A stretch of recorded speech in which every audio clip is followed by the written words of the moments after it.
कि तेरी कृपा बिना ना हिले एक भी अणु, लेते श्वास तेरी कृपा से तनु तनु।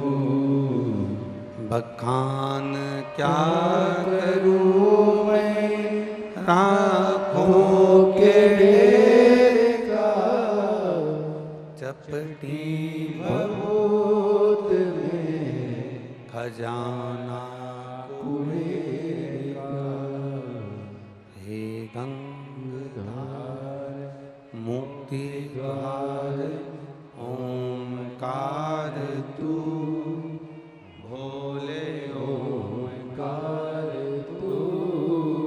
आयो शरण किया शंभो तार तार तू। आयो शरण तिहारी शंभो तार तार तू।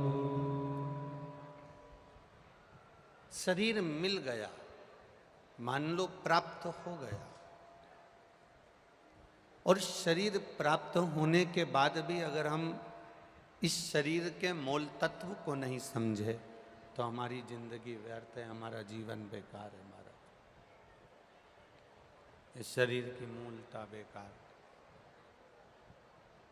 मिल गया शरीर, पर उस शरीर को पाने के बाद हम भगवत भजन कितना कर रहे हैं, शरीर को पाने के बाद हम भगवत स्मरण कितना कर रहे हैं, शरीर को पाने के बाद हम भगवत नाम कितना ले रहे हैं, शरीर को पाने के बाद हम भगवत भक्ति में कितना डूबे हैं।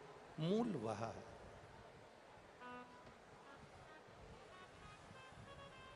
हमारी मूलता वह।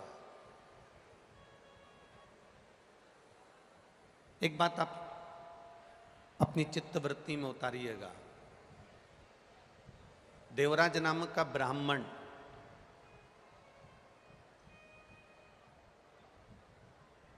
जो कभी ना तो शिवालय गया, ना कभी देवालय गया, ना कभी भगवान शंकर की आराधना करी, ना कभी पूजन करी, ना कभी पाठ करा, ना कभी भक्ति करी,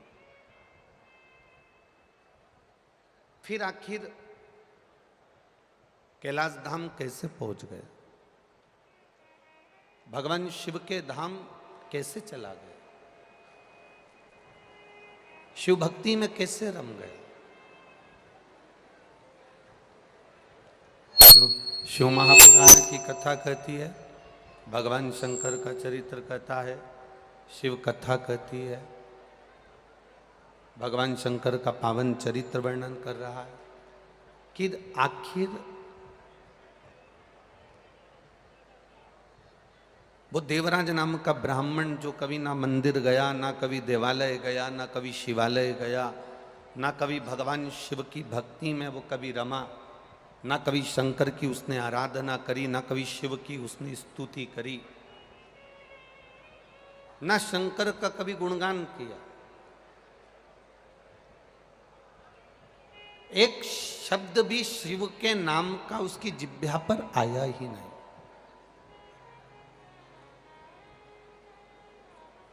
एक शब्द भी उसके मुख से कभी शंकर का निकला ही नहीं। फिर भी उस देवराज नाम के ब्राह्मण की जो गति हुई, उस देवराज नाम के ब्राह्मण का जो मोक्ष हुआ, शायद ऐसी गति और ऐसा मोक्ष किसी का ना हुआ। था ब्राह्मण, ब्राह्मण कुल में जन्म लिया था, ब्राह्मण कुल में पला था, ब्राह्मण कुल में रहा था, पर ब्राह्मण कुल में रहने के बाद कभी ब्राह्मण कर्म नहीं कर पाया था। ऐसे दुनिया के कई लोग हैं जो अटैची लेकर चलते हैं और अटैची से अटैचमेंट ज्यादा रखते हैं। अच्छा एक बात बताओ, जो अटैची आप लेकर चले हो, जो अटैची आप उठाकर चले हो, जो अटैची आप लेकर निकले हो, उस अटैची से तुम्हारा अटैचमेंट नहीं है।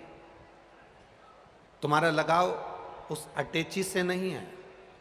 शिव महापुराण की कथा कहती है अटैची से लगाव नहीं होता, पर अटैची के अंदर जो माल रखा होता है, जो वस्त्र रखे होते हैं, जो आभूषण रखे होते हैं, जो धन रखा होता है, जो वस्तु रखी होती है, जो फाइल रखी होती है, अटैची से अटैचमेंट मनुष्य का नहीं होता, पर अटैची के अंदर जो वस्तु रखी होती है, मनुष्य का अटैचमेंट उस वस्तु से होता है, इसलिए उसको अटैची भी प्रिय लगती है और वस्तु भी प्रिय लगती है।